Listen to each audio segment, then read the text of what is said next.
भगवान विष्णु के प्रथम अवतार का रहस्य। विष्णु पुराण के अनुसार मत्स्य रूप में ही भगवान विष्णु ने सृष्टि की रक्षा के लिए प्रथम अवतार धारण किया था। यह अनोखा और अद्भुत संयोग है कि चैत्र नवरात्रि के प्रथम दिन यानी प्रतिपदा तिथि से सृष्टि का आरंभ हुआ माना जाता है।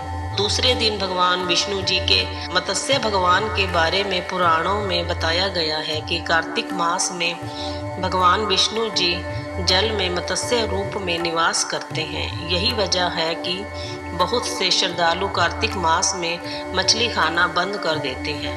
भगवान मत्स्य के प्रति आभार और श्रद्धा प्रकट करने के लिए श्रद्धालु जन चैत्र शुक्ल द्वितीय तिथि को मत्स्य जयंती मानते हैं।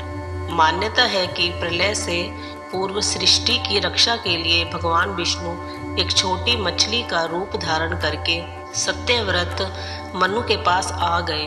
मनु भगवान विष्णु के परम भक्त थे। जब मनु सूर्य देव को अर्घ्य दे रहे थे, मछली उनकी उंगली में आ गई और बोली कि आप अपने कमंडल में मुझे रख लीजिए ताकि मेरी रक्षा हो सके। मनु ने मछली पर दया करके उसे कमंडल में रख लिया और रात भर में ही मछली इतनी बड़ी हो गई कि कमंडल उसके लिए छोटी हो गई। मनु ने घर के बाहर मछली के लिए एक गड्ढा बना दिया, लेकिन अगले दिन मछली का आकार और बड़ा हो गया। मछली ने कहा कि मनु महाराज, आप मुझे अब सागर में छोड़ दीजिए। मछली को सागर में छोड़ दिया गया तो अगले दिन मछली का आकार इतना बड़ा हो गया कि सागर को ही ढक लिया। इसके बाद मछली ने अपना वास्तविक स्वरूप प्रकट किया और मनु से कहा कि आज से 7वें दिन जल प्रलय आएगा। आप सृष्टि की रक्षा के लिए तमाम चीज़ों को एक नौका में रख लीजिए। इस नौका को मैं प्रलय तक संभाल कर रखूंगा।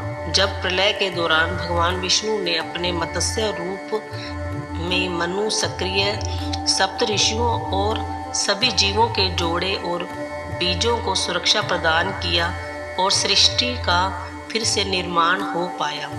जल प्रलय के बाद सृष्टि में जब जल ही जल था, तब ठोस भूमि की स्थापना के लिए भगवान मत्स्य सागर के तल में जाकर मिट्टी लाए। इस मिट्टी को जल में मिलाकर जैसे दूध से दही बनाते हैं, उसी प्रकार से जल से ठोस भूमि का निर्माण किया गया और इस तरह सृष्टि के फिर से निर्माण हो सका। इसलिए सृष्टि के निर्माण और रक्षक मत्स्य भगवान को मत्स्य जयंती पर श्रद्धालु जन विशेष रूप से स्मरण करते हैं और पूजते हैं।